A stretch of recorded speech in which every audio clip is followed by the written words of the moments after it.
Kisah ini berawal ketika aku duduk di kelas 2 SMA. Aku memiliki pacar yang benar-benar perfect buatku. Namanya Ju. Memang sih, usia Ju terpaut jauh dengan usiaku. Tapi bagiku, dia adalah pria yang romantis. Setiap kali bertemu, dia selalu kasih kejutan ke aku. Entah itu sebuah paket bunga atau sepotong coklat. Dan aku suka dengan itu semua. Suatu hari, ketika malam tahun baru, Ju mengajak aku ke puncak. Kami melewatkan malam tahun baru dengan menikmati indahnya pesta kembang api. Dan karena kemalaman, takut kenapa-kenapa di jalan, Jo memutuskan untuk menyewa penginapan. Aku pun mengiyakan karena udah terbawa suasana. Kami pun melakukan hubungan terlarang di sana. Entah mengapa, aku begitu menikmati semua itu. Meskipun saat itu aku masih gadis, aku rela melepaskan kehormatanku bersama dia. Itu semua karena aku yakin suatu hari nanti Jo akan menikahiku. Sebelum lanjut nonton, gak ada salahnya dari kalian buat like dan share video ini. Mohon dukungannya agar channel ini dapat berkembang dan menghibur kalian. Oke, lanjut. Hingga suatu hari, di saat sayang-sayangnya, si Jo tiba-tiba menghilang entah kemana. Aku udah berusaha mencari penjelasan dari dia. Tapi, WA dan semua media sosialku diblokir. Aku selalu menunggu dia kembali, dan berharap dia nggak kenapa-kenapa. Hingga 2 bulan kemudian, semua harapanku pupus. Setelah tahu bahwasanya Ju telah menikah dengan wanita lain, aku benar-benar kecewa sama Ju. Pria yang aku bangga-banggakan, ternyata lebih fucek daripada seorang iblis. Tapi udahlah, aku masih muda, masih terlalu dini kalau aku berlarut-larut dalam usian ini. Lagian, aku wanita yang cantik, seksi, dan berprestasi di sekolah. Mudah bagiku mencari pria lain selain dia. Bodohnya diriku, aku melampiaskan kekesalanku dengan cara berpacaran bersama 3 pria sekaligus. Tentunya seumuran dan berbeda sekolah denganku. Dari ketiga pria tersebut, pastinya ada kelebihan dan kekurangan masing-masing. Yang pertama, namanya Dito. Si Dito ini orangnya tajir. Setiap kali keluar bareng, dia selalu memberikan apa yang aku mau. Contohnya saja, baju, sepatu, pokoknya untuk ukuran kantong pelajar, not bad lah. Tapi sayangnya, dia itu dikit-dikit telepon orang tuanya, ngelaporin apa aja yang dia lakukan. Bisa dibilang dia ini anak mama, tapi it's okay lah ya. Yang kedua namanya Reza. Beda lagi dengan si Dito. Reza ini tipe cowok kekinian, atau bisa dibilang fuckboy. Yang aku senang dari Reza, anaknya itu pintar sekolah, diajak ngomongnya nyambung, terus temen dia banyak. Anaknya juga gaul, kemana-mana aku merasa nyaman banget sama dia. Dia memiliki sebuah band di sekolahnya. Idaman para cewek banget dah. Tapi yang gak aku suka dari dia, aku curiga kalau cewek dia bukan aku aja. Tapi ya udahlah ya. Yang terakhir namanya Wawan. Kalau si Wawan, dia pecinta alam gitu. Ini nih, banyak kesamaanku dengan si Wawan. Sama-sama suka hiking, suka anime-anime Jepang, terkadang berilmu gitu soal cerita anime. Orangnya baik, pengertian, tapi sayangnya dia itu pelit. Kemana-mana selalu aku yang bayar. Aku sadarilah, soalnya dia dari keluarga sederhana.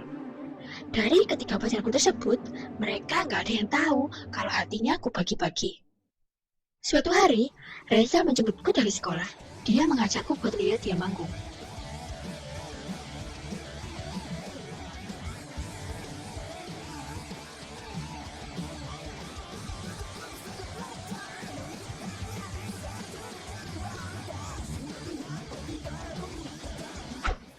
Pertama kali lihat dia manggung, wih keren banget.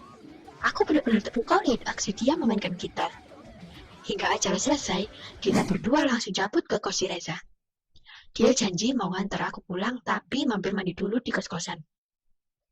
Saat itu, kita hanya berdua dalam kos-kosan. Si Reza mulai berani mengejutku. Suasana mulai panas, dan akhirnya imanku goyang. Kami melakukan itu, sungguh dosa yang teramat sangat besar. Beberapa hari kemudian, aku melakukan itu lagi, tapi bukan dengan Reza, melainkan dengan si Dito. Kebetulan rumahnya kosong. Dengan nafsu yang memuncak, kami melakukannya di kamar Dito. Dan yang terakhir, saat asiknya muncak, aku dibisiki oleh setan. Dan melakukannya dengan berbeda orang, siapa lagi kalau bukan si Wawan. Dalam 2 minggu, aku melakukannya dengan 3 orang yang berbeda. Tapi dari ketiga orang tersebut, belum ada yang bisa membuatku klimaks. Beda dengan si Ju dulu. Mungkin si Ju lebih berpengalaman kali ya. Soalnya dia lebih tua dari mereka. Dan itulah yang membuatku selalu ketagihan ingin melakukannya lagi, dan lagi. Singkat cerita, 1 bulan kemudian, aku telat. Dan aku harus menelan kenyataan bahwa aku hamil. Aku benar-benar panik saat itu. Dulu aku melakukannya dengan Jo aman-aman aja. Tapi sekarang, bingung harus gimana. Yang aku bisa hanya membayangkan masa depanku yang hancur berantakan. Oke, aku harus minta pertanggungjawaban salah satu dari mereka. Kalau Jo, tidak mungkin. Aku udah hilang kontak dan tidak pernah berhubungan dengannya 3 bulan lebih. Yang pertama Reza. Dia yang pertama aku minta pertanggungjawaban. Dan jawabannya, dia nggak mau. Dia meyakini kalau itu bukan anaknya. Alasannya, dia bukan orang pertama yang berhubungan denganku. Jawaban yang membuat hatiku sakit. Selanjutnya Wawan. Dia lebih memilih pergi keluar kota dan mengakui kalau ini bukan anaknya juga, dengan alasan keluarnya di luar.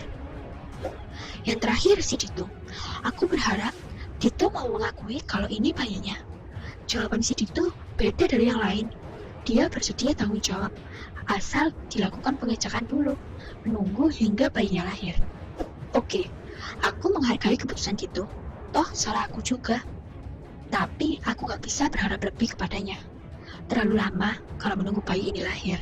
Ya kalau hasil tesnya positif, kalau negatif, gak bakalan mau Dito bertanggung jawab. Aku sempat kepikiran untuk menggugurkan kandungan ini. Tapi itu bukan jalan yang terbaik. Dia bayi yang tidak tahu apa-apa. Hingga 3 bulan kemudian, aku belum menemukan jalan yang terbaik.